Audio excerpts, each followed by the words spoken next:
Untuk agama semua orang beragama. Untuk menjadi Kristen semua menjadi agama Kristen. Apalagi agama diatur dalam struktur berbangsa bernegara. Mau jadi polisi harus ada agama, mau jadi guru harus ada agama, mau jadi anggota harus beragama. Semua orang menjadi beragama. Apakah beriman? Belum tentu. Orang baptis dia baptis, orang sidi dia sidi. Tapi beriman belum tentu.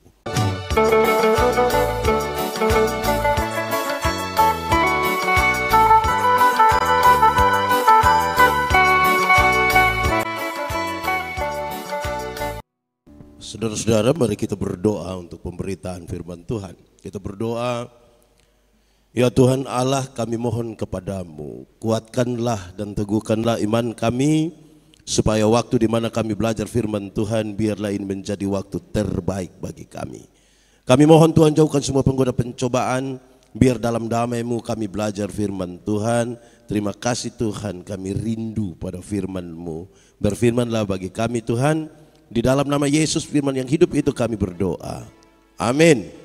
Saudara-saudara, kita mempersiapkan dua bagian pembacaan Alkitab. Pertama dari Injil Yohanes pasal 15 ayat 4 sampai ayat yang ke-8.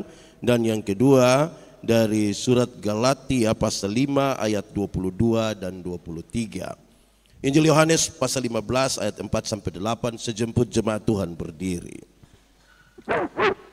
Tinggallah di dalam aku dan aku di dalam kamu. Sama seperti ranting tidak dapat berbuah dari dirinya sendiri kalau ia tidak tinggal pada pokok anggur. Demikian juga kamu tidak berbuah jikalau kamu tidak tinggal di dalam aku. Akulah pokok anggur dan kamulah ranting-rantingnya. Barang siapa tinggal di dalam aku dan aku di dalam dia, ia berbuah banyak. Sebab di luar aku kamu tidak dapat berbuat apa-apa. Barang siapa tidak tinggal di dalam aku, ia dibuang keluar seperti ranting dan menjadi kering dan kemudian dikumpulkan orang dan dicampakkan ke dalam api lalu dibakar.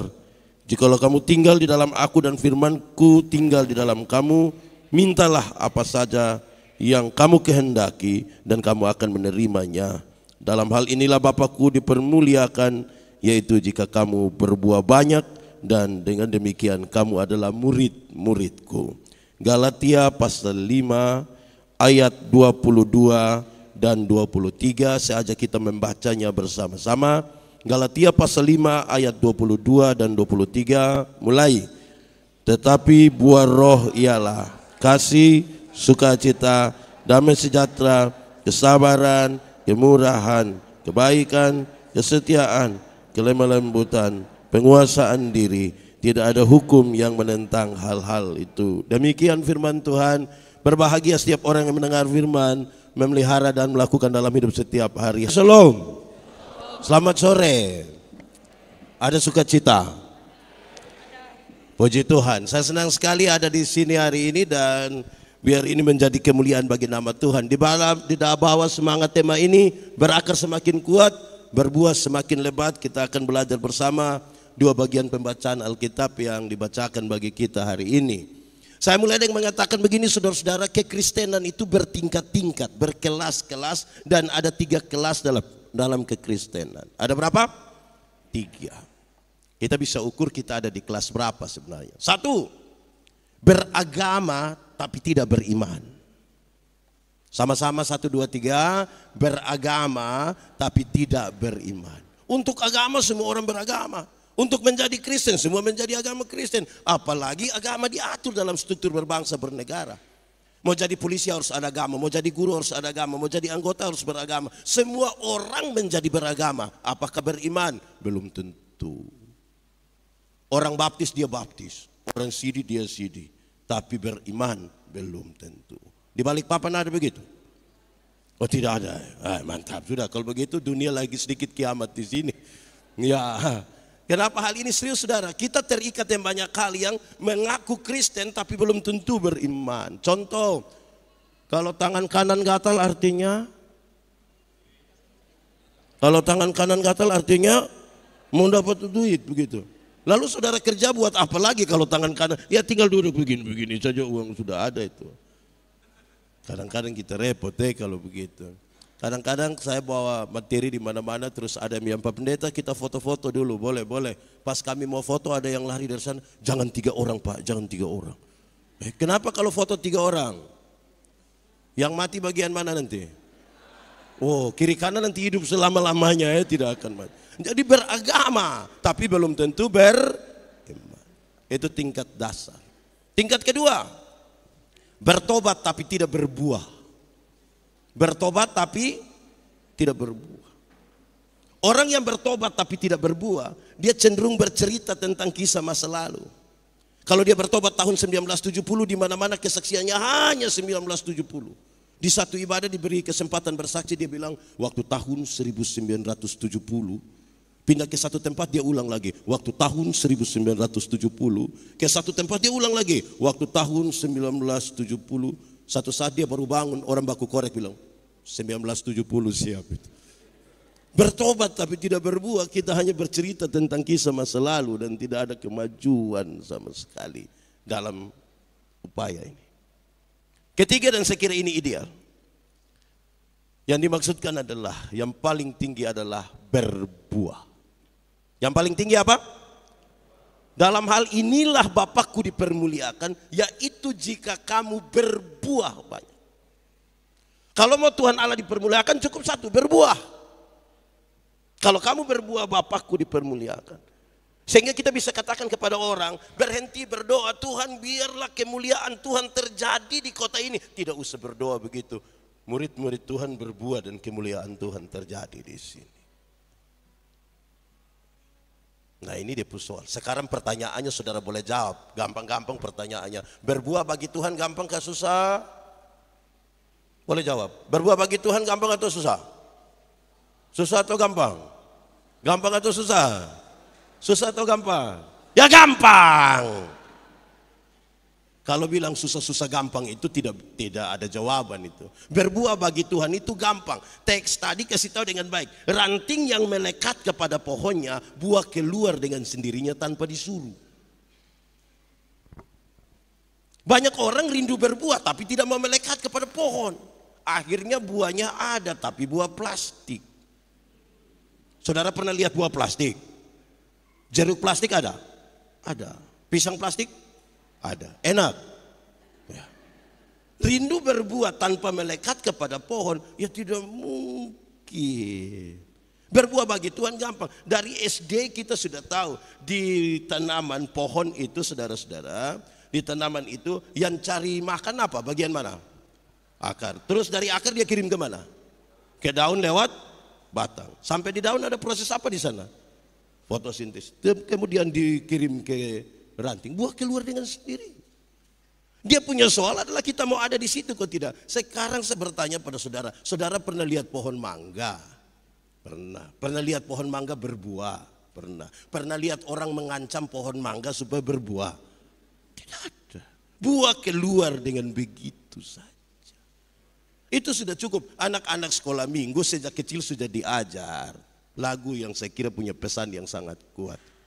Lagu ini sangat kuat. Yesus pokok dan, saudara tidak tahu lagu ini? Nah kenapa suruh saya solo? Coba kita sama-sama 3, 4. Yesus pokok dan tinggallah di dalamnya. Lebih lagi. Yesus pokok dan tinggallah di dalamnya. Lebih tinggi lagi. Yesus pokok dan tinggallah dalamnya. Tinggallah di dalamnya. Pasti apa? Pastilah. Tahu apa? Akan berbuah. Kan teorinya hanya begitu. Ranting yang tidak melekat kepada pohon tidak mungkin berbuah. Tetapi dia punya soal, saudara-saudara, bahwa tidak semua orang rindu melekat kepada pohon. Karena rupa-rupanya di pohon itu sudah ada banyak peraturan supaya dapat bertumbuh, berbuah dan seterusnya, saudara-saudara. Nah, bagaimana sekarang mengukurnya? Karena kita punya tema ini adalah, subtema ini adalah hasil dari berakar dan berbuah. Kalau gereja ini atau saya ini sekarang, saudara nilai bahwa saya sudah berbuah lebat, berakar kuat di dalam Tuhan, kan harus kelihatan. Harus orang-orang melihat bahwa oh di sini GPIBI ini orang-orang telah berakar dan berbuah. Nah itu jadi ukuran. Baru tadi malam saya berkhotbah di Kupang, saya bertanya bagaimana saudara tahu bahwa di Pendeta Yandi itu ada Roh Kudus? Apakah karena saya berkhotbah berapi-api atau berair-air? Tidak. Apakah karena saya keras-keras berbicara? Tidak. Seseorang dinilai ada buahnya kalau ada Roh Kudus di dalamnya. Kalau apa? Kalau ada buah. Kalau buah itu ada, ya sudah selesai. Dia telah berakar kuat, dia telah berbuah. Karena itu saya ajak kita tadi baca di Galatia pasal 5 dan kita akan memulai merenungkannya satu persatu untuk mengukur kita sudah ada sampai di mana. Tetapi buah roh ialah satu apa? Kasih. Kasih.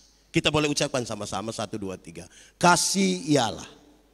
Boleh ikut. Kasih ialah kebaikan, tidak terpatahkan oleh apapun, tidak akan berubah menjadi kebencian. Kasih ialah kebaikan tidak terpatahkan oleh apapun, tidak akan pernah berubah menjadi kebencian. Rujukannya jelas, karena begitu besar kasih Allah akan dunia ini. Tuhan Allah mengasihi dunia, amin. Apakah dunia mengasihi Tuhan? Apakah dunia mengasihi Tuhan Allah? Tidak. Lalu apakah karena dunia tidak mengasihi Tuhan Allah berhenti mengasihi dunia? Apakah Tuhan Allah membenci dunia? Saudara lihat, kasih tidak terpatahkan. Sehingga saya tidak akan pernah bilang kepada Pak Pendeta saya terlalu hormat Pak Pendeta, tapi waktu saya tahu Pak Pendeta punya sifat asli macam begini, maaf saja, maaf. Itu bukan kasih, itu egois. Kalau kamu hanya bisa mengasihi orang yang berbuat baik kepadamu, apakah jasamu? Mari kita uji pakai kehidupan sehari-hari, saudara, kasih yang tidak terpatahkan supaya kita nilai dalam kehidupan berjemaat, apakah memang kasih itu ada? Saya mau tanya ibu-ibu. Ibu-ibu, di sini ibu-ibu 2 saja. Yang lain nenek-nenek semua. Ibu-ibu, melahirkan itu sakit atau tidak sakit? Terlalu sakit, mau melahirkan normal atau abnormal tetap sakit juga kan. Kami suami-suami waktu ibu-ibu sakit melahirkan, kalau kami hanya dari luar baru bilang Yesus, tapi kami tidak tolong. Sudah bilang Yesus lagi pakai bayangkan kira-kira ini anak wajah seperti siapa ini, tapi hanya pelan-pelan. Sudah sakit melahirkan. Anak-anak dengar, anak-anak punya jam tidur kan, orang tua punya jam bangun. Orang tua punya jam tidur, anak-anak punya jam bangun. Orang tua tidak pernah tidur tagal anak-anak. Jam 3 subuh orang tua tetap gendong begini, betul? Sudah sempoyongan karena tidak tidur lagi, seringkali ibu-ibu dipaksa lagi menjadi penyanyi. Makanya ibu-ibu punya lagu seringkali tidak bisa dipertanggungjawabkan. Kalau tidak bobo digigit, padahal justru kalau anak bobo itu baru nyamuk gigit. Kalau nyamuk anak lari-lari, nyamuk mana gigit dia, kan tidak ada itu. Oke, terus orang tua mengajar anak-anak itu berkata-kata satu-satu suku kata. Orang tua ajar satu-satu suku kata. Ma, pa. Setelah anak usia SMP, SMA mulai bisa bicara sendiri, dia lebih suka bicara dengan orang tua atau dengan teman? Lebih suka bicara dengan orang tua atau dengan teman? Oke, sekarang saya mau tanya orang tua. Capek-capek kita ajar dia berbicara, dia lebih suka bicara dengan teman. Siapa suruh kasih makan dia? Kenapa kasih makan itu anak? Kenapa pilih handphone kasih dia? Padahal kita yang capek untuk urus dia. Kasih tidak terpatahkan. Orang tua itu ajar anak jalan, pegang di tangan sambil ajar melangkah. Waktu dia dewasa bisa jalan sendiri. Ada suka jalan sama anak-anak, sama orang tua. Dia lebih suka jalan sama siapa? Kenapa kirim kasih dia uang? Siapa suruh kirim uang kasih dia? Hanya satu, apa? Kasih. Kasih tidak terpatahkan. Makanya orang tua selalu bilang begini, anak-anak, biar busuk-busuk pun kamu itu kami punya anak. Pernah dengar kalimat itu? Saya kadang-kadang heran dengan orang tua. Dorang kira kami anak-anak busuk mengkali. Mereka bilang busuk-busuk juga. Tapi itu, melihat anak-anak mulai besar, saudara-saudara, Orang tua dengan ekspektasi yang tinggi dia bilang begini, anak, asal kamu mau sekolah tinggi, biar kami orang tua ikat perut tidak apa-apa. Waktu orang tua bilang ikat perut itu kan bukan mereka mau pakai stagen kan. Tapi mereka bilang ikat perut itu karena mereka berjuang, kadang-kadang harus utang untuk kepentingan anak.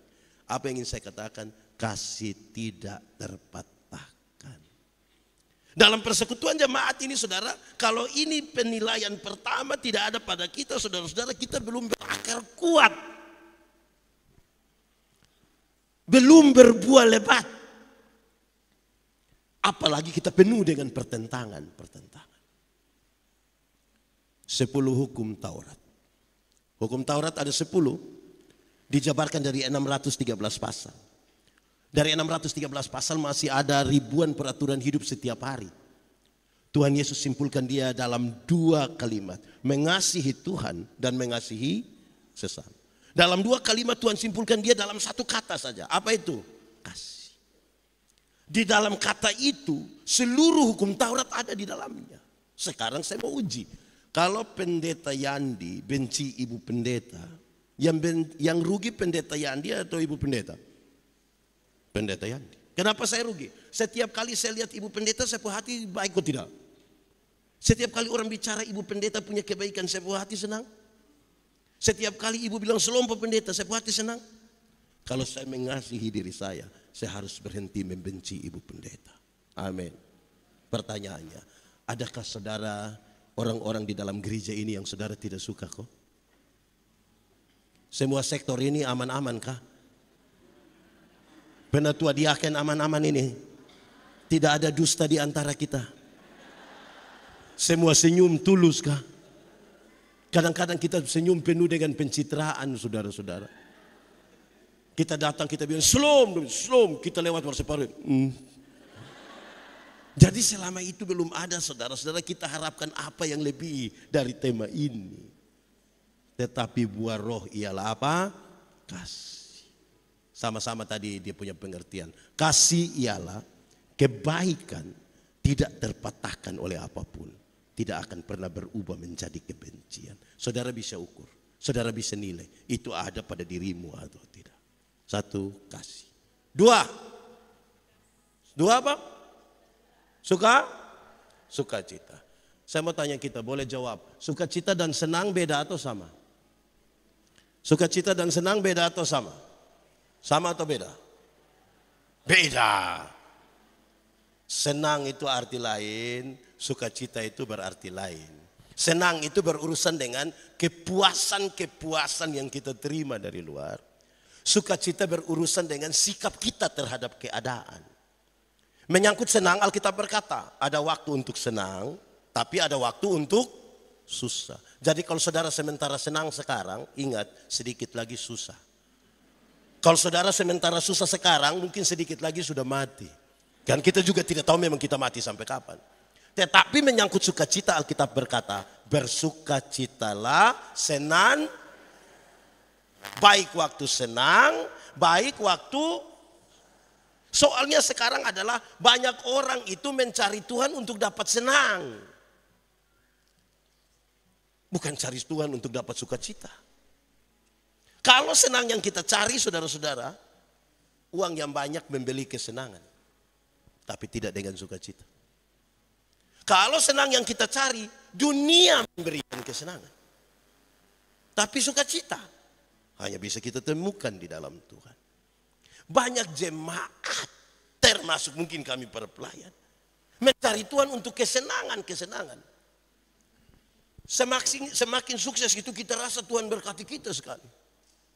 Kesuksesan itu ada 2. Satu kesuksesan yang tampak, yang kelihatan, yang bisa disentuh, bisa diraba. Dulu miskin, sekarang kaya. Dulu tidak ada, sekarang rumah besar. Dulu jalan kaki, sekarang pakai mobil, Grab. Kita anggap sukses. Tapi sukses yang seperti ini bisa direkayasa. Dan dia punya masa waktu untuk selesai. Ada sukses yang kedua berkaitan dengan sukacita adalah sukses spiritual. kesuksesan batinnya. Di sini ada kejujuran. Di sini ada pengakuan dosa. Kesuksesan spiritual adalah benteng paling terakhir di mana orang berhadapan dengan godaan demi godaan. Mari kita jujur, uang, waktu, tenaga, talenta, kesempatan lebih banyak kita pakai untuk sukses yang mana? Yang tampak atau yang tidak tampak? Yang tampak. Yang tidak tampak itu kita abaikan. Karena orang lagi berjuang mencari kesenangan demi kesenangan. Orang bangga sekali kalau dipuja-puji oleh orang lain untuk sebuah kesuksesan yang tampak. Beredar di grup-grup WA tuh bilang begini. Dan ini sebuah kisah yang saya kira baik. Oke, terima kasih. Beredar di grup WA tentang kesuksesan yang tampak tuh kira-kira begini. Pada akhirnya segala sesuatu akan menjadi nol saja. Sama saja. Ditulis begini. Di usia 50 tahun, cantik atau tidak cantik sama saja. Tidak bisa lagi disembunyikan di balik lipstik dan bedak, tidak bisa. Waktu kita umur 20-30 tahun itu yang kita rasa kita punya pipi ini kinclong sekali. Sudah 50 meleleh Bapak, meleleh. Mau direkayasa bagaimana? Kami masih SMA, ada saya punya sahabat, saya punya teman akrab satu, dia tato Guns N' Roses punya lambang yang pangku kaki sambil melukis itu. Wih, gagah sekali. Tinta bagus, kulit bagus itu kalau ditato lagi mantap sekali. Itu SMA, umur 17 tahun. Waktu dia umur 43 tahun dia sakit dan kami pergi lihat dia itu, saya juga sedih lihat itu tato, saya sedih. Itu tato itu bukan seperti orang pangku kaki, seperti orang menyembah itu dia mulai. Jadi yang kayak begitu itu akan menurun. Tapi kita alokasikan banyak hal sekali untuk kesuksesan yang macam begitu. Saya tidak bilang bahwa tidak boleh, tapi kita tidak adil di situ. Ibu-ibu, kalau ada orang tanya bilang, ibu umur berapa sekarang? Terus ibu bilang 50. Dia sengaja kaget. Hah? 50? Macam 30 lip. Jangan percaya, jangan percaya. Jangan percaya. Masa umur 50 sama ke 35? Lalu yang 15 di mana? Coba. Jangan percaya. Kalau ibu jalan sama-sama dengan anak perempuan, terus ada yang tanya, siapa itu? Itu siapa itu? Itu siapa? Itu siapa? Ini anak perempuan saya yang pertama. Dia sengaja kaget. Anak perempuan? Macam kakak adik, jangan percaya, jangan percaya, jangan percaya. Masa mama seperti kakak adik sama anak itu? Kalau mama seperti kakak adik dengan anak hanya dua kemungkinan. Pertama, kemungkinan besar itu anak punya wajah itu terlalu tua. Jadi dengan mama itu tipis-tipis sekali. Kemungkinan yang kedua, dia punya mama itu menikah terlalu muda. Mungkin umur 6 tahun sudah nikah itu. Akhirnya dengan anak itu dia dekat sekali. Tapi kita bangga sekali ketika orang bilang masih muda sekali. Itu kita bangga. Itu usia 50. Di usia 60 tahun saudara, ada jabatan atau tidak ada jabatan sama saja. Sudah pensiun. Rata-rata ASN Polri kerja di perusahaan kan 60 tahun pensiun. Waktu kita masih aktif itu yang kita datang anak-anak, siap laksanakan, hormat, lanjutkan. Itu aktif. Sudah pensiun mau ambil pensiun di kantor pos. Anak-anak yang baru honor 3 bulan lalu itu dia lihat kita dari jauh baru dia bilang, tua, amankah tua? Oh itu macam kita mau cek ke dia itu. Tidak ada arti. Di usia 70 tahun. Kalau Tuhan izinkan kita umur panjang usia sampai 70 tahun. Rumah besar atau rumah kecil pun sama saja. Apalagi rumah tingkat. Sudah pakai tongkat mau naik lantai 2 dengan begini. Oh, saya yakin kita repot sendiri juga. Bisa. Di usia 80 tahun kalau kita sampai Tuhan izinkan seumur panjang itu. Di usia 80 tahun kaya ataupun miskin sama saja. Uang yang banyak sudah tidak penting. Sudah tidak bisa lagi di Kupang itu kita beli sei babi barang 1 kilo makan sendiri sudah tidak mungkin. kolesterol, asam urat, diabetes, darah tinggi, jantung, gigi tidak ada. Orang lain masih kunyah, kita tidak kunyah, kita mall saja. Apalagi yang kita banggakan. Karena itu saudara-saudara, ini menjadi serius. Kalau mau berbuah, tadi kasih, terus yang kedua apa? Sukacita. Bukan cari senang. Senang itu bagian dari sukacita, tapi senang itu bukan sukacita. Seperti ban itu bagian dari mobil, tapi ban itu bukan mobil. Supaya jangan baru naik ban dia kira dia naik mobil. Tidak begitu. Sudah dua ini. Satu, kasih. Dua, sukacita. Yang ketiga apa? Damai. Damai sejahtera. Apa itu damai sejahtera? Damai sejahtera adalah segala sesuatu yang mendatangkan kebaikan bagi umat manusia. Apa saja yang mendatangkan kebaikan bagi umat manusia itu namanya damai sejahtera. Persoalan kita tentang damai sejahtera adalah semua yang mendatangkan kebaikan itu tidak semuanya indah bagi kita. Tidak semuanya indah. Kadang-kadang untuk menyembuhkan itu obatnya mesti pahit. Kalau obat tidak pahit itu kadang-kadang memang sulit untuk menyembuhkan. Tapi kan orang mau yang manis, yang enak, yang indah. Manusia sering ditempatkan pada tiga kondisi. Manusia sering ditempatkan pada tiga kondisi. Kondisi pertama, ada kondisi di mana kita mau sesuatu dan Tuhan mau. Pernah alami? Kita merindukan sesuatu dan Tuhan izinkan itu hal terjadi. Sukacita kan? Senang kita rindu bersaksi karena kita mau, Tuhan juga mau. Tapi ada kondisi yang kedua di mana kita mau tapi Tuhan tidak mau. Kalau kita mau dan Tuhan tidak mau, bukankah kita merasa stres? Kita marah. Bahkan kadang-kadang kita berhenti berdoa. Kondisi yang ketiga adalah Tuhan mau sesuatu, tapi kita yang tidak mau. Tuhan mau tapi kita yang tidak. Ada dua orang bertengkar, suami istri bertengkar. Terus Tuhan bilang begini, hei kamu dua kan suami istri, damai sudah, damai sudah. Mau damai. Kakak adik bertengkar, Tuhan bilang kamu dua mesti mengampuni. Berani. Mengampuni itu satu paket dengan perdamaian. Pendamaian. Pengampunan, pendamaian itu satu paket. Ada orang mau mengampuni tapi tidak mau berdamai. Ada yang mau berdamai tapi tidak mau mengampuni. Contoh. Yang mau mengampuni tapi tidak mau berdamai, dia selalu bilang begini, Pak Pendeta, untuk marah saya tidak marah. Untuk marah saya tidak marah. Mau marah untuk apa? Kita sudah tua-tua ini. Dia mau datang silahkan, rumah ada. Tapi untuk saya pergi ke dia minta maaf, saya tidak. Pernah dengar itu kalimat? Atau sendiri ucap?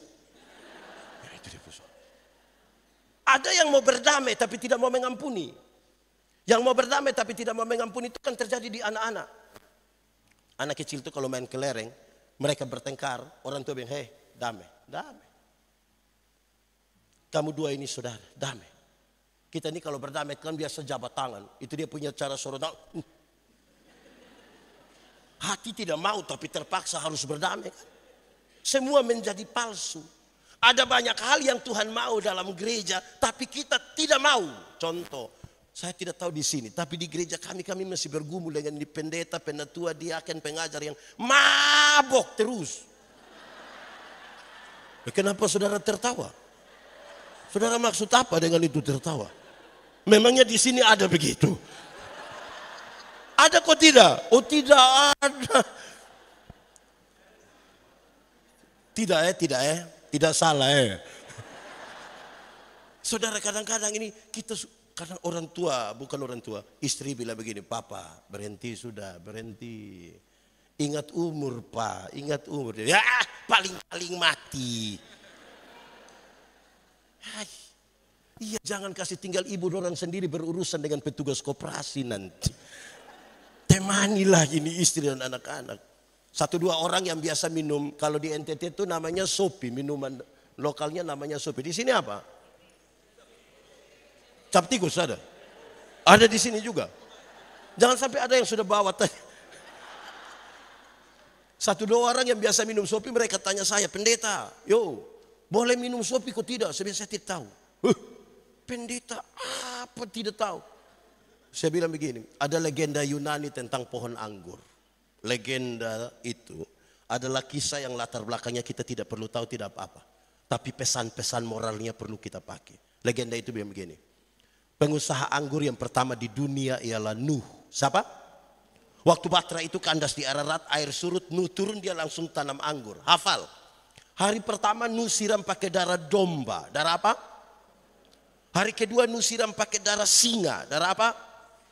Hari ketiga Nuh siram pakai darah monyet. Darah apa? Dan hari keempat Nuh siram pakai darah babi. Darah apa? Orang bilang itu maksud apa? Nuh bilang begini, kalau engkau minum satu seluki. Tadi pakai darah apa?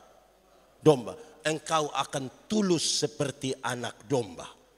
Itu tempat minummu di perjamuan kudus.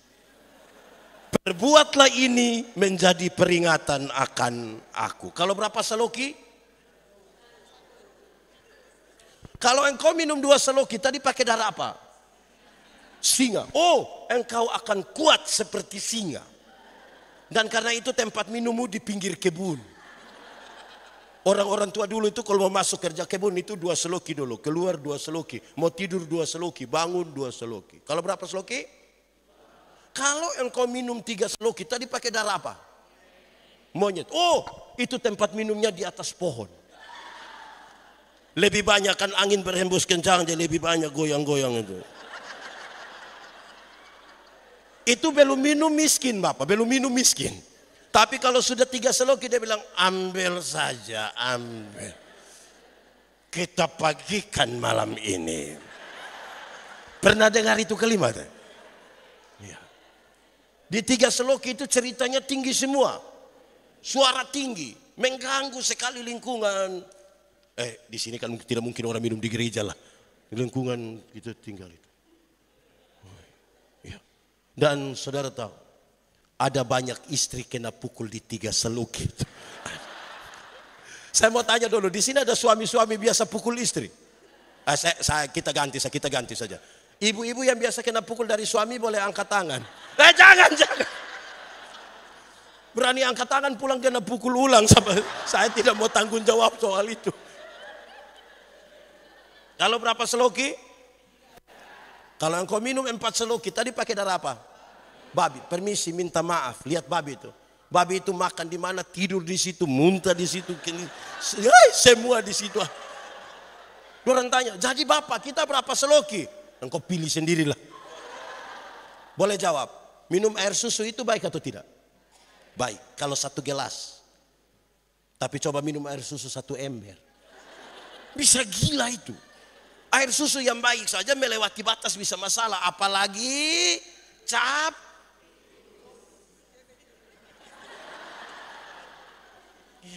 Pak Pendeta, kami di balik papan ini kami 1 seloki saja Bapak. Tapi ulang-ulang. Nah itu yang bikin kacau. Nah segala sesuatu yang mendatangkan kebaikan itu saudara, kadang-kadang harus dengan catatan yang keras. Tidak boleh. Seolah-olah orang baik itu kalau orang mengiyakan segala sesuatu. Seolah-olah kalau organisasi gereja yang sehat itu adalah segala sesuatu itu boleh saja. Itu yang kita punya masalah. Kalau tidak ikut maunya dia cepat-cepat mau keluar. Kadang-kadang kita punya pemekaran gereja itu pemekaran bukan karena strategi. Bukan karena sebuah program yang strategis betul untuk kita buka. Bukan, tersinggung. Cek tersinggung, kenapa tersinggung? Mabok Bapak tersinggung. Wah memang tidak bisa begitu. Jadi kalau kita rindu ini terjadi, saya kira begitu. Kan ini persekutuan yang mengandalkan Tuhan. Sebagai efek dari orang yang berakar semakin kuat dan berbuah semakin lebat. Harusnya 3 itu ada. 1 apa tadi? Kasih. 2 apa? 3 apa? 4. 4 apa? Kesabaran. Sabar. Sabar itu ada 2 saudara. 1 sabar terhadap situasi. Ada situasi tertentu yang membuat kita mesti bersabar. Bergumul bertahun-tahun dan tidak selesai. Kita mau cari lahan parkir susah sekali, kita berdoa bergumul bertahun-tahun, mau bangun satu gereja bergumul bertahun-tahun, kita berhadapan dengan kondisi di tengah-tengah pelayanan yang bertahun-tahun, sabar terhadap situasi. Tapi yang kedua, sabar terhadap seseorang. Di sini nih ada orang yang menjengkelkan sekali, kok tidak? Yang kalau dia ada tuh memang gitu rasa-rasa.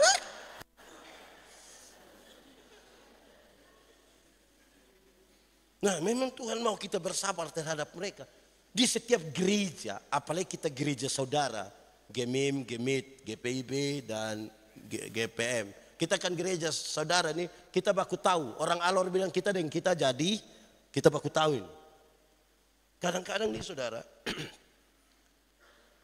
Tuhan sudah atur di setiap gereja tuh, ada orang yang tidak banyak bicara tapi dia kerja.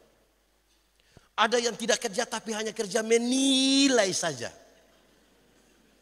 Di sini ada yang begitu. Itu yang marga apa yang biasa nilai-nilai begitu.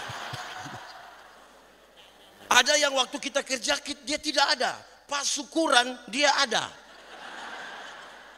Ada yang dia datang itu hanya protes saja, terus dia bertanya begitu rupa sampai dia jawab kembali dia punya pertanyaan terus dia pulang. Menjengkelkan sekali itu. Di sini ada begitu juga. Saya tidak tahu dia majelis atau jemaat. Nah, sabar ini serius. Sabar itu bukan menunggu waktu pulang. Dalam Alkitab tidak mengisyaratkan sabar sekedar menunggu waktu pulang, bukan. Sabar itu adalah sebuah komitmen untuk terus seperti yang seharusnya dalam situasi seperti apapun. Itu kesabaran. Tetapi dunia ini kan berubah. Dari satu waktu ke satu waktu dunia ini makin cepat dia perubahan. Dulu.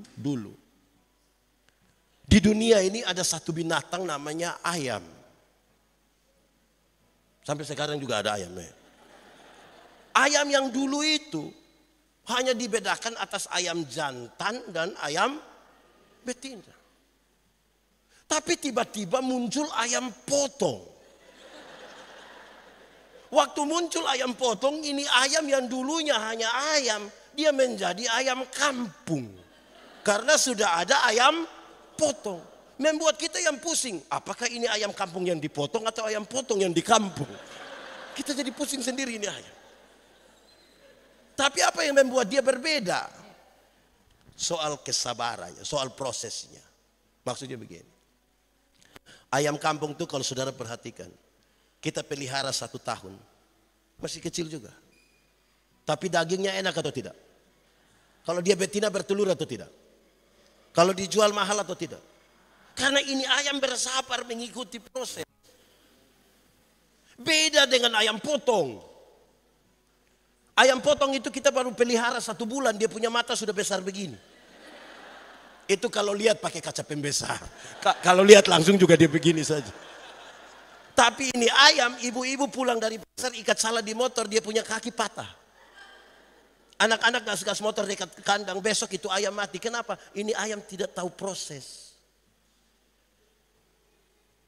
Ada satu waktu iblis bilang begini, Yesus, kalau benar engkau anak Allah, rubah batu ini menjadi roti supaya engkau makan. Tuhan Yesus rubah atau tidak? Tidak rubah kan? Padahal Tuhan Yesus bisa rubah. Lalu kenapa Tuhan tidak mau rubah? Padahal waktu itu dia punya kuasa, dia sementara lapar lagi karena puasa. Pertama, dia tidak mau ikut perintah iblis.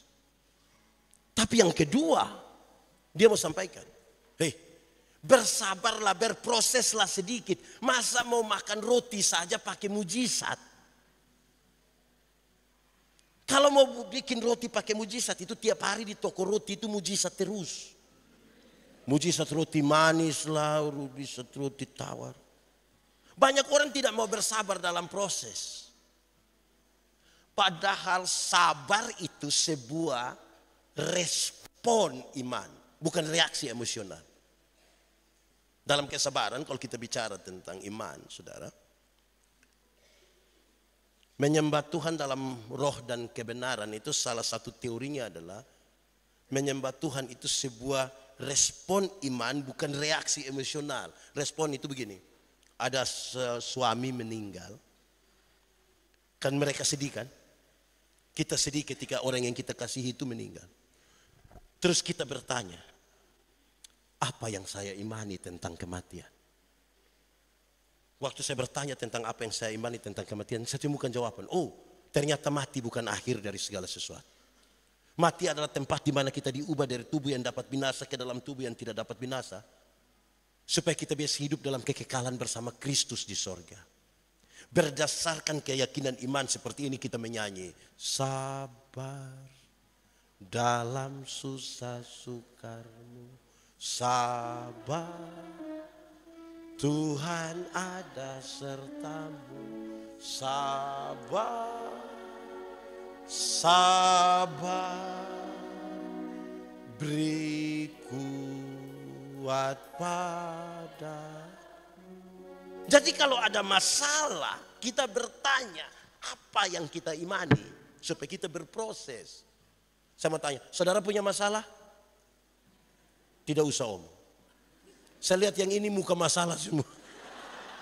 Masalah ialah kesenjangan antara harapan dan kenyataan. Yang anak-anak muda harapan menikah umur 28, kenyataan 36. Ya, Mas? Jadi seperti tadi, kematian kita bertanya, apa yang saya imani? Itu respon iman. Bukan orang ada mati kok, orang lain sedih di situ, dia datang langsung menyanyi. Di dalam doamu, kau sebut namaku. Tambah menangis. Terus suruh anak-anak kecil baca puisi lagi di interlude-nya dengan judul Ditinggal Ayah. Orang sedih kok tidak? Menangis kok tidak? Jadi saudara kira kalau pas menangis itu robek kerja? Kalau saudara hanya ingin menangis cukup nonton film Korea. Saudara menangis.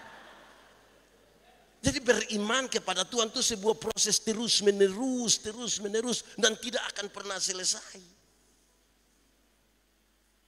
Sabar. Sudah 4 toh? 1 tadi apa? Kasih. 2, 3, 4, 5. 5? Apa? Kemurahan. Ini kemurahan punya penjelasan dalam Alkitab ini menarik. Ada orang yang baik sekali. Dia tidak masalah dengan siapapun, tidak marah dengan siapapun, tidak minum cap tikus juga, orang baik. Tapi ini orang punya sekikir, tidak ada 2. Sekikir sekali. Di sini ada yang begitu, yang sekikir sekali. Jangan coba-coba minta sumbangan, mati kita. Saudara-saudara, kemurahan itu bagian dari kebersamaan. Tuhan tidak mau kita hidup untuk diri kita sendiri. Kalau hidup dengan orang lain, bermurah hatilah. Semua yang berpusat pada diri sendiri Tuhan Allah tidak mau. Semua yang berpusat pada diri sendiri Tuhan Allah tidak mau. Yang berpusat pada diri itu apa? Kesombongan. Tuhan Allah tidak mau. Sekikir. Tuhan Allah tidak mau. Karena kita punya hidup ini untuk orang lain. Saya punya teman-teman yang biasa meditasi, mereka datang kalau lihat saya dengan ibu bertengkar sedikit, dan bilang, wah, kamu suami istri bertengkar. Orang seperti saya tidak bertengkar dengan siapa. Saya bilang, iya, karena engkau hidup di hutan. Pohon mana yang akan kasih tersinggung Anda di hutan? Tidak. Hidup dengan manusia ini kita kan dituntut banyak hal. Kita manusia ini kan mut-mutan begitu toh. Kadang-kadang kita baik sekali. Pas datang tuh karena enak, badan lagi bagus-bagus, baru minum vitamin datang. Salam semua, apa kabar? Cantik-cantik semua, aduh mantap, salam, mantap-mantap. Hari ini, belum tentu besok kan. Besok mungkin karena efek vaksin atau apalah begitu. Dia sampai hanya begini. Hei ibu, kenapa tidak seperti kamu? Kau tanya-tanya kenapa? Nah, Tuhan mau kita diberkatkan, bermurah hati sedikit kan. Nah, ini serius. Saya pakai 2 contoh. 1, Kita ada nama. Kita semua ada nama. Kita punya nama ini sebenarnya untuk siapa? Kita punya nama ini. Untuk kita dan untuk orang lain. Karena tidak ada orang memanggil namanya sendiri. Tidak ada. Siapa di sini yang panggil namanya sendiri? Siapa di sini yang pas mau makan terus dia bilang, Yandi, makan. Kan tidak ada. Kita punya nama ini untuk orang lain juga. Ya kita tidak hidup untuk diri kita sendiri. Amin kok. Kedua, kita makan atau tidak? Makan. Kita makan ini sebenarnya untuk siapa? Untuk kita dan untuk orang. Maksudnya begini. Istri itu kalau dia sakit dan tidak mau makan, kami suami bilang begini, "Ma, makan sayang." Tidak bisa papa. Makan sayang. Dia bilang, mulut pahit. Mama, makan. Ketika tidak ada bahasa lagi kami akan bilang, "Ma, makan karena anak-anak masih kecil loh." Itu dia langsung tambah. Mau anak-anak ada mama baru. Jadi mereka makan saja itu kepentingannya untuk orang lain juga. Tapi heran, ada orang yang makan tidak ingat orang lain. Kita kerja di gereja ini, tapi satu itu dia bangun, dia ambil semua, lalu kita makan apa? Kita persekutuan kan tidak bisa begitu. Kita pakai pakaian atau tidak? Pakai kan? Nah, kita pakai pakaian ini sebenarnya untuk siapa sebenarnya? Untuk diri dan untuk orang. Untuk diri supaya jangan panas atau jangan kedinginan. Untuk orang lain itu ya, maksudnya apa ya? Ya kalau kita sendiri kan tidak pakai juga tidak apa-apa kan. Kalau kita sendiri tidak ada orang kan kita bisa jalan saja tidak apa-apa.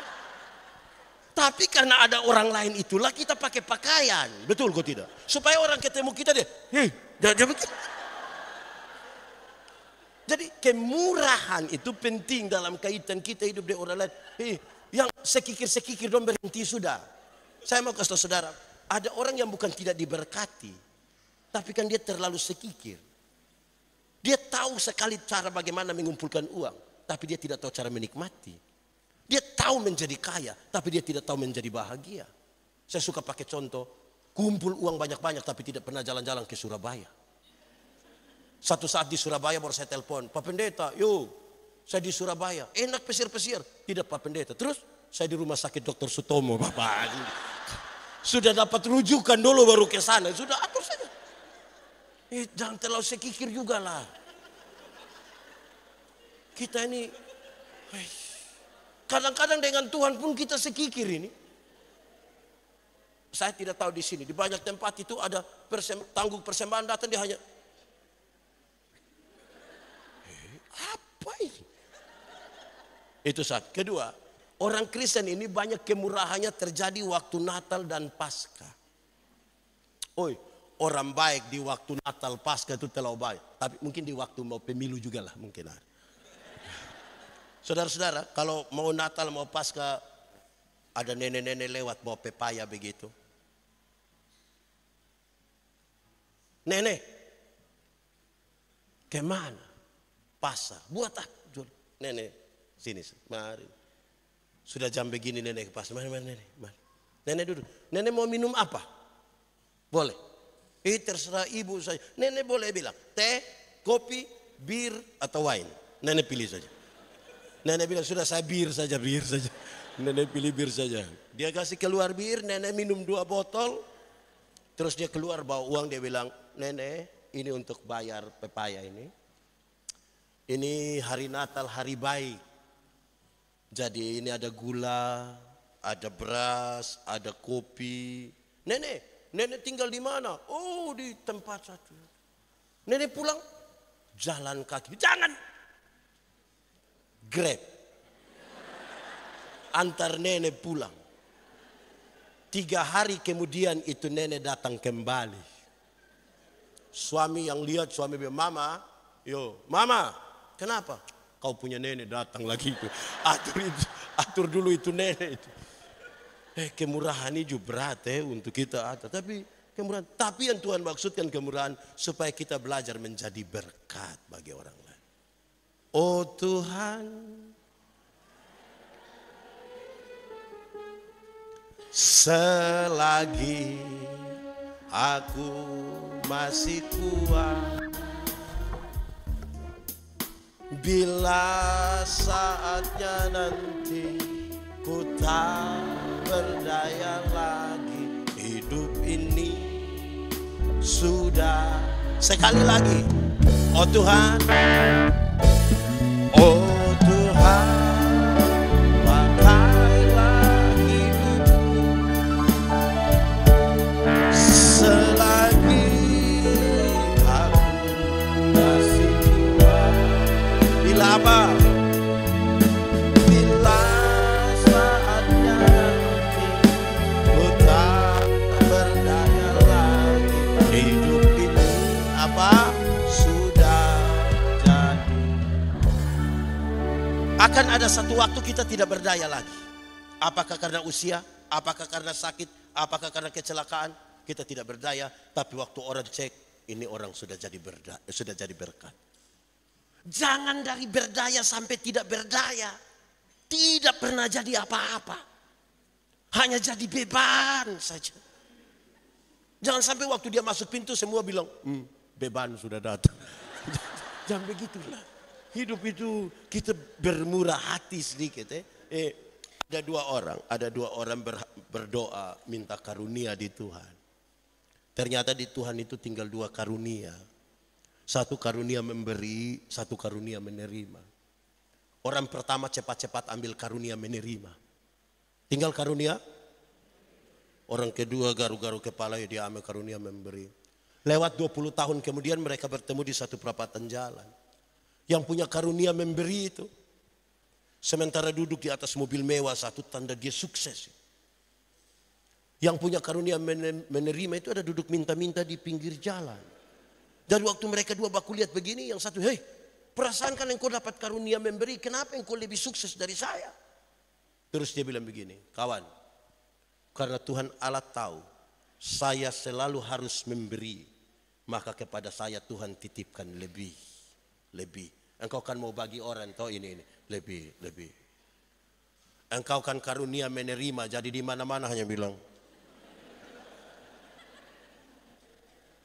Saya tidak tahu kita di sini lebih banyak karunia apa itu. Nanti masing-masing ukur saja begitu. Oke, satu tadi apa? Kasih. Dua. Tiga.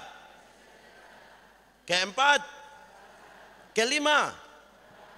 Keenam. Kebaikan. Kebaikan itu respon dari kasih karunia. Orang yang berespon dengan baik kasih karunia, dia akan melakukan sesuatu dengan baik. Saya kasih contoh. Anggap saja saya dengan anak ini, kami dua tidak kenal. Memang kami dua tidak kenal. Terus saya dapat dia punya nomor telepon, saya telepon dia. Kakak, sebentar malam jam 12 ketemu saya di depan rumah jabatan wali kota. Kira-kira dia mau ke tidak? Dia mau ke tidak? Tidak mau. Dia ada ayam satu di rumah. Entah itu ayam potong yang di kampung atau ayam kampung yang dipotong. Dia ada ayam satu di rumah. Saya pergi ke dia rumah, dia kasih saya kok tidak? Kami dua tidak kenal. Tidak. Saya ganti pertanyaannya. Saya mau kasih dia mobil baru satu. Kira-kira dia mau kok tidak? Oke, saya kasih dia mobil satu. Toyota Alphard satu. Harga kira-kira 1 miliar mungkin ya. Waktu dia dapat dengan cuma-cuma ini mobil dari saya, ada perubahan perilaku dari dia ke saya kok tidak? Saya telepon jam 12 malam dia datang kok tidak? Saya pergi ke dia punya rumah ada ayam dia kasih saya kok tidak? Kenapa dia tiba-tiba jadi baik begini? Karena dia telah mendapatkan sesuatu toh. Berespon terhadap kasih karunia membuat seseorang berbuat dengan baik. Dia berbuat baik kepada saya bukan karena dia mau bayar itu Toyota Alphard itu. Tapi dia bersyukur dan berterima kasih atas apa yang sudah dia terima.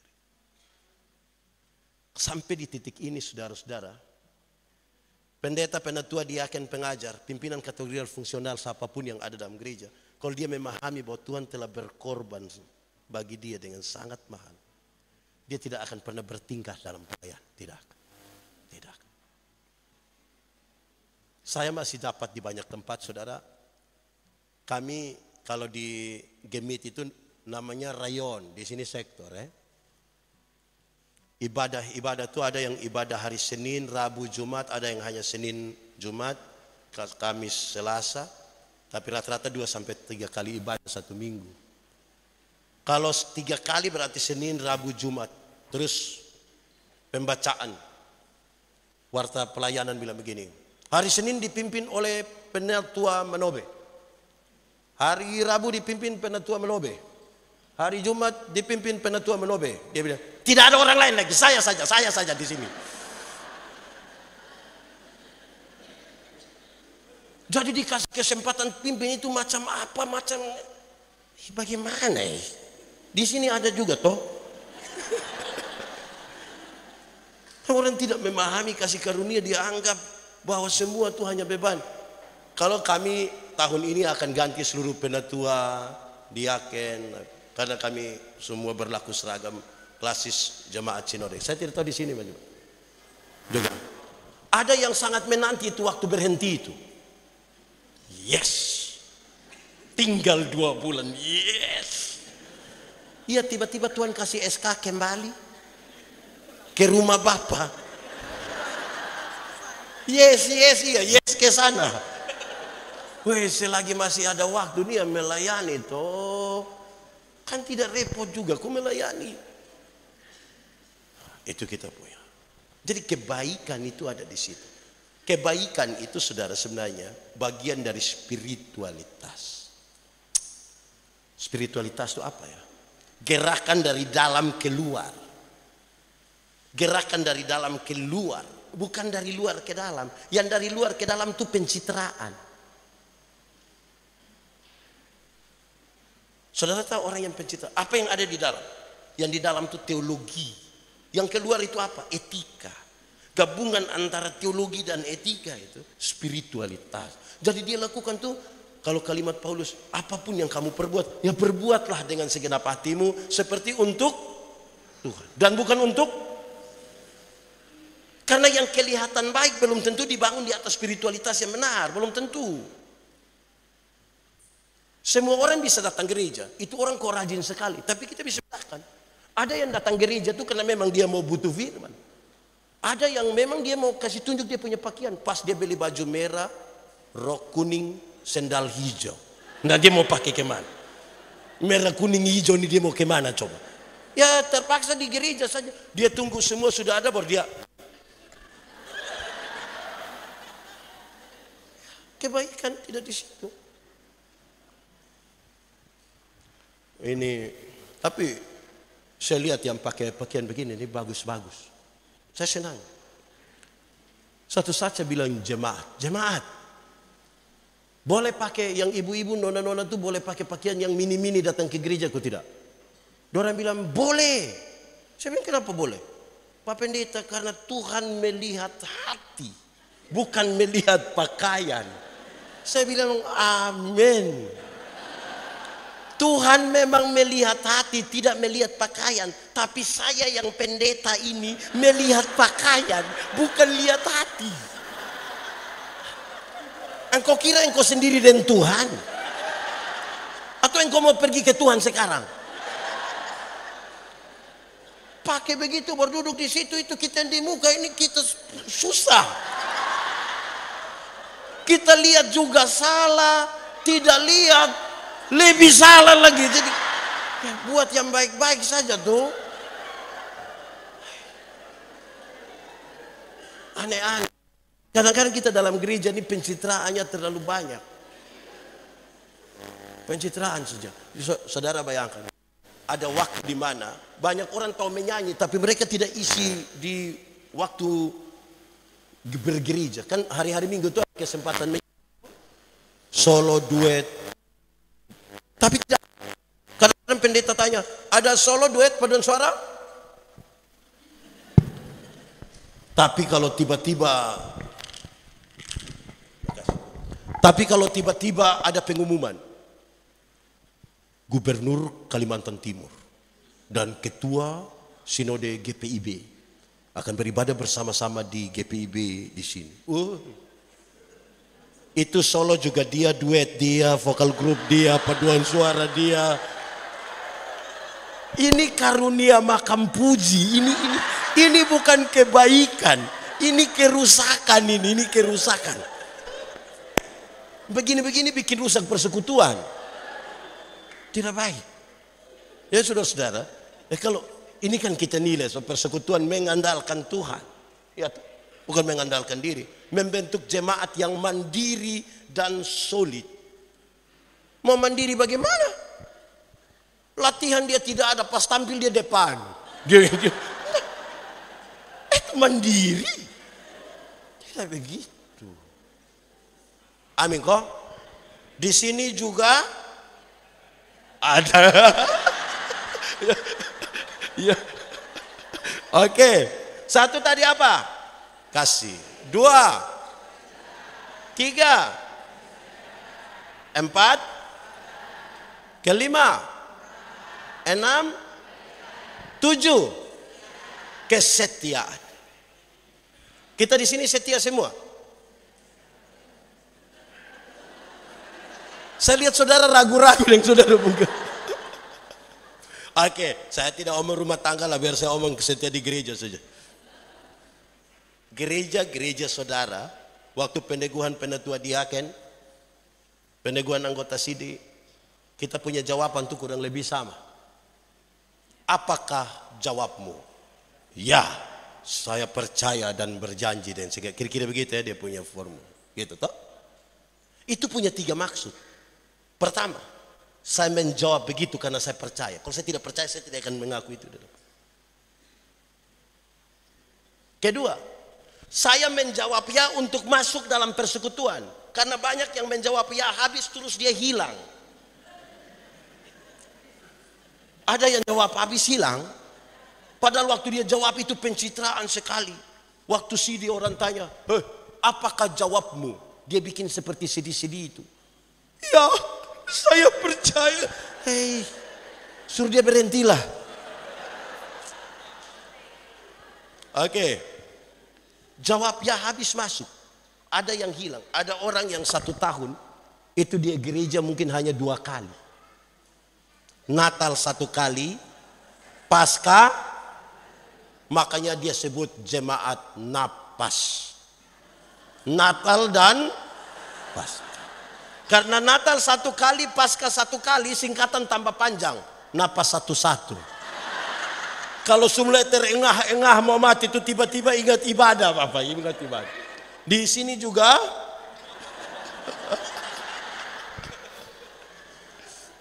ada orang ini yang seumur hidup dia gereja sekitar 3, 4, 5, 6 kali saja. Seumur hidup ini. Pertama waktu anak baptis. Kedua waktu anak sidi. Ketiga waktu anak nikah. Dan kemungkinan yang keempat itu waktu pemakaman dia. Ya itu dia tidak kemana-mana lagi kan, dia tinggal begini saja, kita doakan dia. Setia apa? Saudara kalau setia terhadap seseorang kepada sesuatu kan selalu. Saudara setia pada HP kok tidak? Saya mau tanya saudara, sebentar pulang dari sini lupa handphone, datang cari kok tidak? Kenapa tidak lepas koster dapat saja? Itu biar mau masuk rumah, tiba-tiba sadar kita lupa. Kembali, tolong telepon, kasih tahu. Hei, saya lupa saya punya handphone. Taruh di mana? Ada di situ. Mama duduk di mana? Cek di semua tempat duduk, saya ada duduk di situ. Kesetia itu membuat kita mencari. Ketiga, saya menjawab ya bukan sekedar masuk, tetapi siap diatur. Bayangkan kalau ada 400 kakak, masing-masing kakak mau atur diri sendiri. Bayangkan kalau di tiap kakak ada 2 anggota sini dan masing-masing mau atur diri sendiri. Bukankah kita akan baku bunuh di ini gereja? Jadi ya karena percaya, ya untuk masuk, ya untuk diatur. Tanda kesetiaan. Saudara, ada anak satu mau menikah, dia datang minta saya, pendeta, saya mau minta bapak jadi bapak saksi. Saya hanya mau jadi saksi bagi orang setia. Kau setia, kau tidak bilang. Bapak saya setia, Bapak. Coba kasih tahu kau punya kesetiaan. Bapak tanya Nona ini. Nona sudah kerja. Bangun pagi dia belum siap, saya sudah telepon. Siap, saya mau jemput, antar. Jam pulang kantor, belum jam pulang saya sudah telepon. Siap, saya mau jemput, bawa pulang. Saya kasih tahu dia, itu pacaran. Sudah nikah bisa berubah. Jangan sampai waktu nikah yang kau beli motor metik satu terus ibu mau manja-manja dan papa antar. Ada motor itu. Manja sekali macam. Saya bilang anak-anak muda, dorang saya bilang, hei anak-anak muda, kamu jangan buru-buru menikah, jangan buru-buru menikah. Karena apa? Karena yang dia punya nama bulan madu itu hanya 1 bulan. Masuk bulan kedua itu dia punya madu sudah habis. Itu tinggal lebar saja. Orang bisa berubah. Ada satu potongan video satu yang saya punya beredar cukup luas ketika saya bilang begini. Waktu pacaran itu bulan Februari, suami bisa pulang, laki-laki bisa pulang, bawa bunga sembunyi di belakang bisa sambil berlutut dan romantis sekali dia bilang, I love you. Pacaran. Sudah nikah paling-paling dia pulang dia bawa bunga pepaya. Dia buang saya di situ baru dia bilang kau makan, saya sudah makan tadi dan teman. Masih pacaran itu saudara tahu. Yang perempuan berani terantuk di batu, laki-laki bisa marah batu. Batu. Dia bisa ancam-ancam pacaran. Sudah menikah, berani yang perempuan terantuk sedikit dia pakai bahasa Kupang dia bilang, kau taruh mata di mana? Dasar tanganga. Masih pacaran, yang perempuan belum jatuh yang laki-laki sudah tangkap. Kadang-kadang pakai minta tolong. Non, yo jatuh dong. Pacaran. Sudah nikah mereka naik motor sama-sama tabrak anjing jatuh, yang laki-laki ambil motor tidak ambil nona.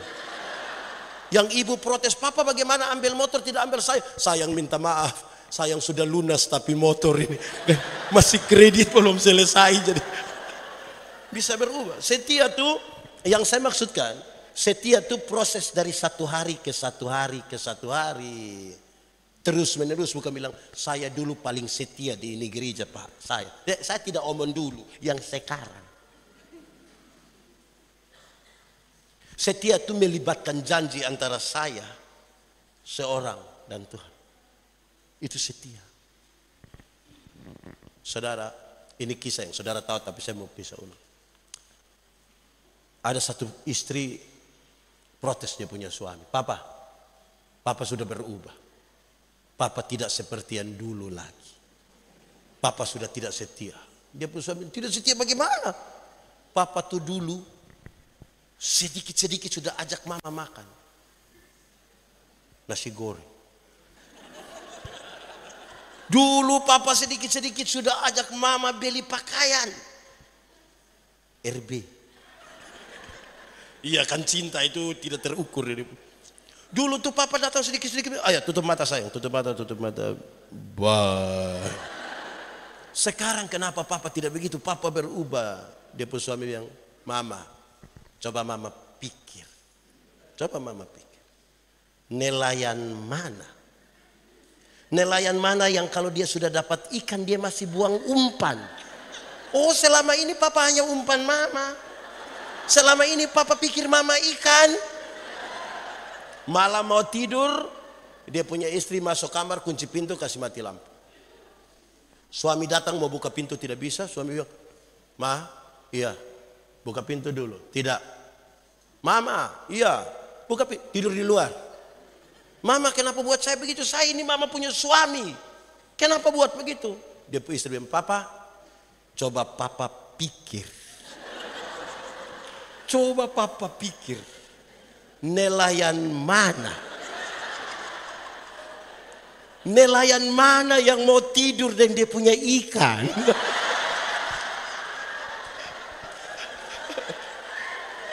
Jadi kesetiaan itu proses terus menerus. Amin kok? Iya saudara-saudara. Jadi mari kok kita apalagi ini ada laki-laki perempuan ini. Laki-laki itu melihat perempuan tapi perempuan melihat perempuan. Laki-laki melihat perempuan tapi perempuan melihat perempuan. Kami bapak-bapak, kami suami-suami ini, kalau kami duduk sama-sama tiba-tiba ada seorang perempuan cantik masuk, itu serempak kami punya kepala akan begini. Tapi kalau istri ada di sebelah dan lihat begitu akan jadi masalah. Perempuan cantik itu masuk, kami punya kepala tetap. Hanya mata yang ikut.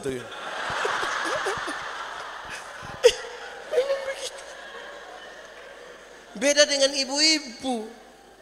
Ibu-ibu, nona-nona tuh kalau duduk sama-sama, ada laki-laki ganteng masuk. Mereka tidak histeris. Mereka biasa-biasa saja. Tidak terlalu reaktif juga. Standar sekali. Tapi jangan coba-coba yang masuk itu ibu-ibu. Tas agak besar, rok agak pendek, sepatu agak tinggi. Itu coba lihat ibu-ibu punya siku dan bibir. Untuk kasih tahu kawan di sebelah dia pakai siku, dia bilang. Pas di sebelah lihat dia pakai bibir bilang.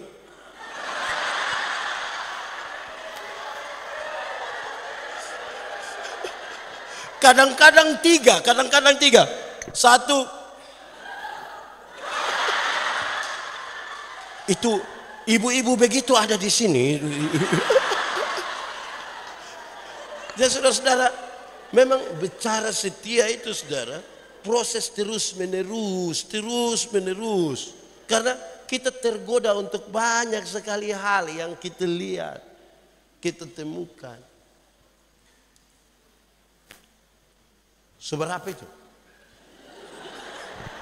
1, 2, 3, 4, 5, 6, 7, 8. Kelemah lembutan. Kelemah lembutan itu terdiri dari 2 kata. Lemah dan lembut. Lemah dan disambung menjadi. Oke. Kami suami-suami di NTT ini kadang-kadang hanya sampai di lemah saja. Lembut tidak. Artinya ketika kami lemah baru kami mengerti kelembutan. Kalau sudah sakit mau mati begitu baru dia tidak ada tenaga lagi, dengan lembut sekali dia akan bilang kepada dia punya istri, Mama terlalu baik. Tuhan sayang Mama. Ini kalau lemah. Kalau dia ada kuat-kuat itu. Nah, dengar penjelasan ini. Kelemah lembutan itu bukan berarti omong pelan-pelan. Maaf, saya punya kaki Bapak injak. Itu bukan lemah lembutan, bukan itu. Kelemah lembutan itu bukan jalan permisi-permisi. Kelemah lembutan bukan itu. Kelemah lembutan adalah titik paling tengah antara benar-benar marah dan benar-benar tidak marah, supaya dia marah pada waktu yang tepat dan tidak marah sembarang. Itu kelemah lembutan namanya. Marah boleh atau tidak? Tapi marah itu proporsional. Ayub, kalau saudara baca Ayub pasal 2 ayat 9-10. Ayub sudah luka dari ujung kaki sampai ujung kepala. Dia punya istri datang bilang dia, Papa, masihkah engkau percaya kepada Tuhan? Kutukilah dia dan matilah. Ayub bilang begini, engkau berbicara seperti perempuan gila. Apa yang kau mau terima yang baik dari Tuhan? Yang tidak baik engkau tidak mau terima. Ayat ke-10 tutup dengan kalimat ini. Dalam kesemuanya itu, Ayub tidak berbuat dosa dengan mulut. Dia marah sifat istrinya, yang hanya mau terima yang baik. Yang tidak baik tidak mau terima. Itu proporsional.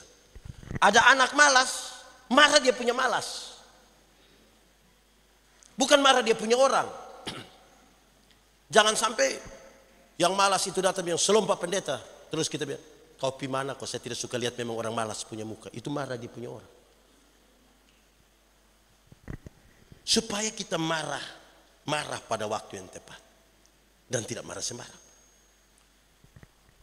Kita bapak-bapak ini yang kadang-kadang di kampung selalu bilang, saya kalau sudah AA, BB, yang AB itu anak TK. Di sekitar sini ada TK. Coba ikuti mereka hafal huruf pagi-pagi. A, B, BA dibaca. Jadi kalau sebentar pulang, Papa bilang, saya kalau sudah AA, saya kalau sudah BB. Tanya beliau, Papa TKD?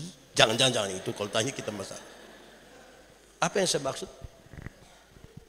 Kita tidak ada seorang manusia yang ditugaskan khusus untuk memuaskan kita punya keinginan setiap hari. Kadang-kadang kita kecewa. Saya tidak tahu majelis di GPIB sini. Tapi saudara bayangkan, kalau majelis penatua diakennya itu bapak-bapak banyak misalnya. Ada 10 bapak-bapak. Nah ini bapak-bapak yang 10 orang ini di rumah paling didengar oleh orang rumah. Karena dia laki-laki satu-satunya di itu rumah. Yang kedua juga sama sampai ke 10. Dorang 10 yang biasa didengar di rumah ini yang akan rapat di belakang. Menurut saudara kursi picah atau tidak? Karena semua mau didengar. Semua mau marah. Semua mau tersinggung. Lalu kita mau bagaimana? Kan kita kelola, apalagi di gereja ini kerja sosial. Tambah repot. Jadi kelemah lembutan ditaruh di situ supaya kita tahu saat menempatkan diri, marah, salah, benar. Nah, menolong sebuah persekutuan yang akan mengandalkan Kristus, Tuhan. Saudara-saudara, hidup ini naik turun terlalu banyak. Dan karena itu kalau tanpa kelemah lembutan tidak bisa. Ada orang yang sedikit-sedikit tersinggung. Sedikit-sedikit tersinggung. Tersinggung kok sedikit-sedikit. Kenapa tidak banyak sekalian dia tampung-tampung itu tersinggung. Kita akhiri dulu. Ya, kita menuju yang ke-9 dulu. 1 tadi apa?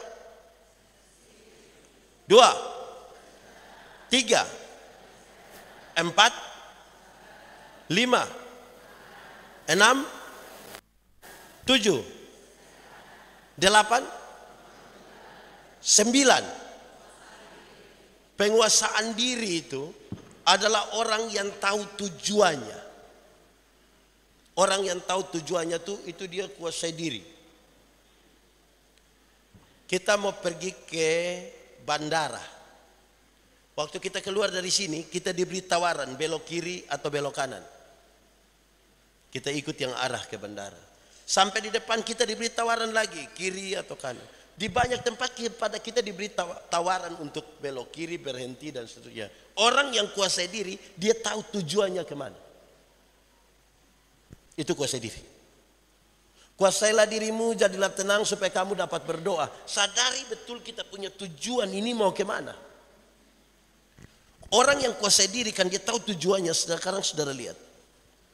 Saya dan Pak Pendeta, kami dua mau perang lawan orang di sana. Kami pegang senjata. Kami merayap dari satu bangku ke bangku yang lain. Musuh juga merayap dari sana datang. Waktu kami merayap mau perang, tiba-tiba saya injak Pak Pendeta punya sepatu. Baru. Kredit tapi kita. Waktu saya injak beliau punya sepatu, menurut saudara beliau marah saya atau tidak? Marah atau tidak? Tidak marah.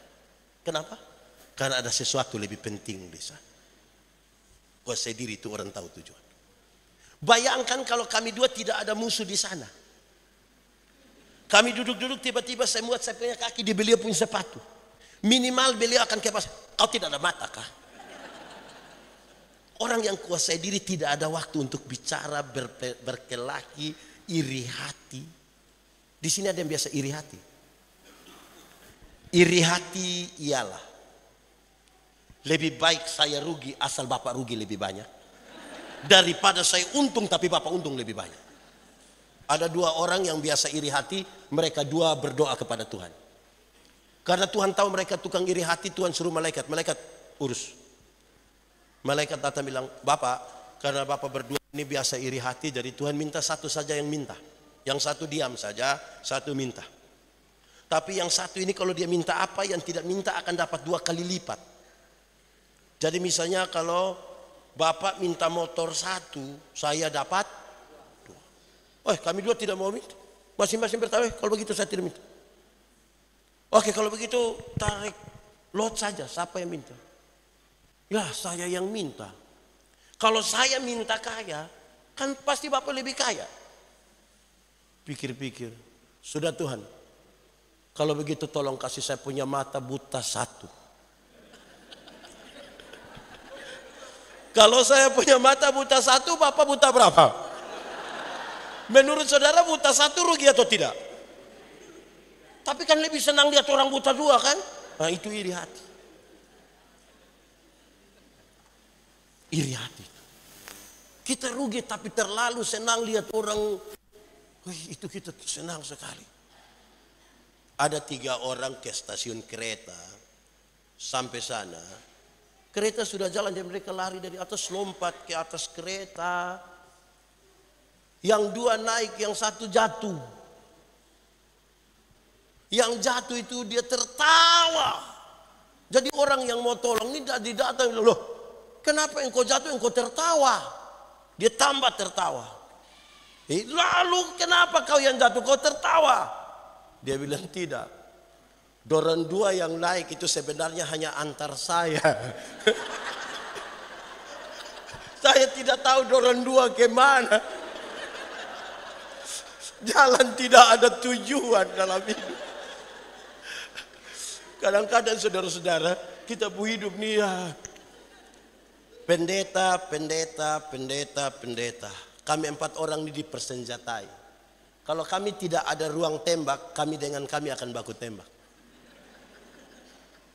Jadi, penatua diaken yang tukang berkelahi, pendeta yang tukang berkelahi. Kan tidak ada ruang pelayanan. Mau duduk. Kita nih main-main, duduk pegang pisau. Cerita-cerita tiba-tiba saya. Karena tidak ada ruang tembak. Karena itu saya kira ini menjadi serius bagi kita, penguasaan diri. Supaya apa? Jangan sampai orang lain yang beli kulkas, kita yang kedinginan di rumah. Kita yang menggigil. Tolong kasih kecil dia punya kulkas dulu. Orang lain yang beli motor, dia yang tidak tidur di rumah. Suruh istri cek, mama, yo kau cek dulu. Kenapa? Dia kredit ke cash. Orang kenapa kita yang sibuk di sini? Kita ini terlalu kepo dengan orang lain ini. Nah, mari kita hitung. 1, kasih. 2, 3, 4, 5, 6, 7, 8, 9. Saudara lihat. Sekarang lihat ulang ayat 22. Boleh buka Alkitab kembali, lihat ayat 22.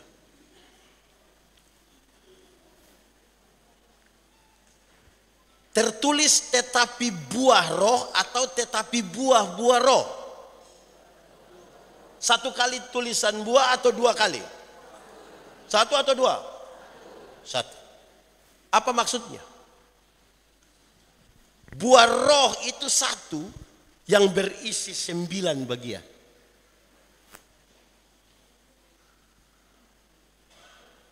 Seperti mangga, ada kulit, ada isi, ada biji, ada kulit, ada daging, ada biji. Dia disebut apa? Mangga. Atau adakah mangga di sini yang orang datang, orang heran bilang, Pak, mangga di balik papan luar biasa, Pak. Dia punya kulit di sini, dagingnya di sini, bijinya di sana. Ada mangga begitu di balik papan. Itu mangga gila namanya. Apa maksudnya? Ini buah roh ini tidak bisa dipanjar-panjar. Tidak bisa bilang, Pak Pendeta, dari 9 itu saya sudah 4, Bapak tinggal. Oh, itu tidak ada buah. Buah plastik. Dia satu paket. Tetapi buah roh. Nah, saudara-saudara, apa maksud ini semua? Ketika orang mau supaya dia berakar semakin kuat di dalam Tuhan, dia mesti banyak memberi telinga untuk mendengar.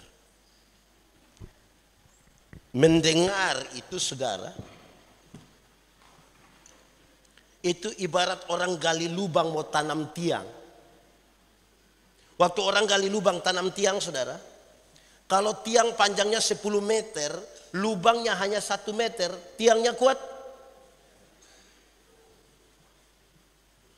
Kalau tiang itu 10 meter, dalamnya lubang 9 meter, kuat? Kemarin kita merayakan Pentakosta. Kisah Para Rasul pasal 2 bilang begini. Oleh karena Pentakosta dan orang merayakan itu hari panen, mereka mau pergi untuk bawa hulu hasil. Banyak orang ada di Yerusalem.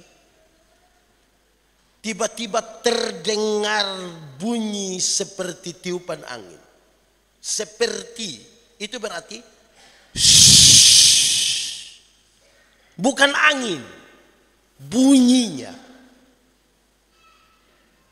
Maksud apa? Roh Kudus melatih ini murid-murid untuk punya kepekaan dulu dalam mendengar. Dengar baik-baik. Zaman yang berubah ini membuat berita-berita tidak benar itu peredarannya lebih besar daripada berita-berita baik. Pakai telinga yang diberkati itu untuk dengar baik-baik. Kita pakai contoh. Ada yang bawa pena kah? 2 orang lah yang ada bawa pena dengan, oke, boleh dengan kertas. Ya, itu boleh. Ada juga yang bawa, boleh pakai ini, gambar di sini. Mama gambar sah. Oke, dengar perintah. Kita yang lain mau coba ikut tidak apa-apa ya.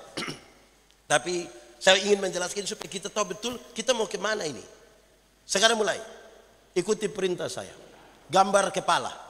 Tidak harus bagus ya, gambar saja. Oke. Gambar mata. Gambar hidung. Gambar mulut. Gambar telinga. Gambar badan.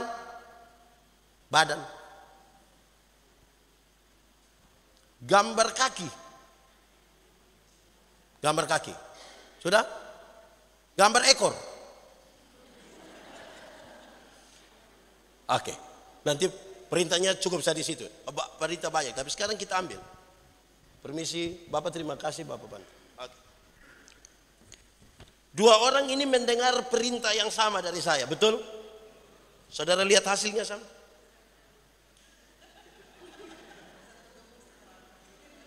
Saudara lihat hasilnya sama? Jadi apa yang ingin saya katakan di sini? Zaman sekarang ini semua orang berkhotbah, semua orang menyampaikan firman Tuhan. Tapi apakah yang Pak Pendeta sampaikan itu seperti yang memang Tuhan perintahkan? Belum tentu.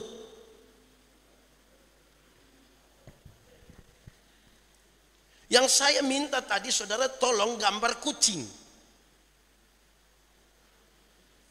Tapi ketika saya bilang gambar kepala, mungkin saja di bapak dan ibu punya kepala, oh kepala manusia, mata manusia, terus seterusnya.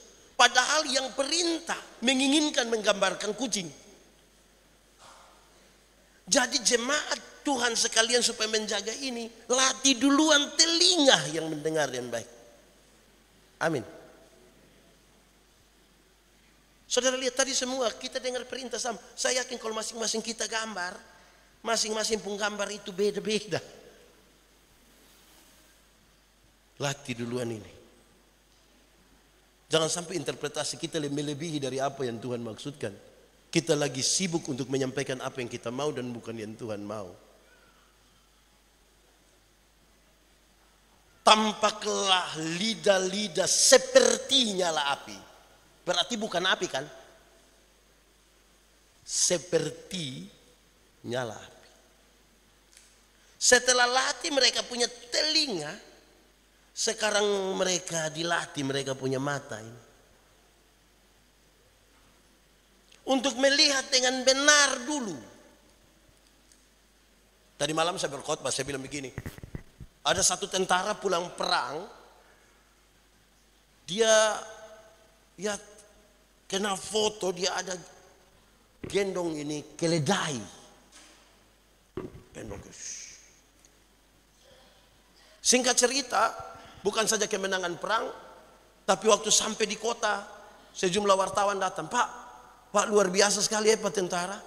Bukan saja menang perang, tapi Pak cinta binatang sekali. Dia bilang, saya tidak cinta binatang. Kok Pak ini ada foto Pak gendong itu, ini keledai itu. Tidak, saya tidak cinta. Saya bahkan benci dia. Benci gendong. Saya tidak suka. Lalu kenapa? Dia bilang, hei, perjalanan pulang melewati wilayah yang tadi kami direbut dari musuh. Kemungkinan besar orang sudah taruh ranjau banyak-banyak di situ. Kalau ini keledai bodok ini dia pinjak ambil itu satu ranjau kita mati semua. Jadi saya melakukan itu bukan karena cinta dia tapi supaya kita jangan mati saya.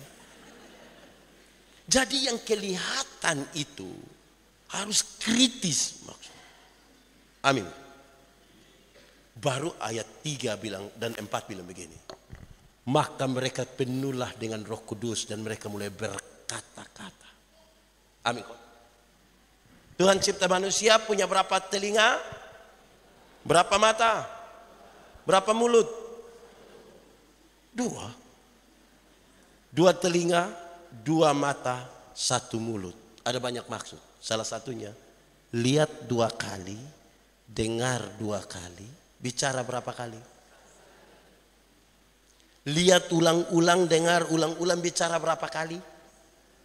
Karena ada banyak orang di ini dunia ini yang tidak ada mata, tidak ada telinga, tapi mulutnya 7. Lihat ulang-ulang, dengar ulang-ulang, bicara. Orang-orang yang biasa gosip itu, kalau di kampung kami itu, menarik. Dorang punya pembukaan gosip itu kalimat pengantarnya mantap. Kalau mereka sudah duduk sama-sama, terus satu mulai bilang begini, maaf, ini bukan kita mau omong orang. Kalau dia sudah kalimat pengantar bukan kita mau omong orang, kita hitung korban yang mana lagi hari itu. Jadi dengarlah dengan baik, lihatlah dengan baik, bicara. Amin kok? Aman sudah. Persekutuan yang mengandalkan Tuhan itu hanya persekutuan yang mengatakan bilang, bukan saya tapi Tuhan. Bukan saya tapi Tuhan. Persekutuan itu tidak harus seragam. Kesatuan itu bukan keseragaman. Kesatuan itu kepengelolaan. Seragam itu satu baju putih semua baju putih.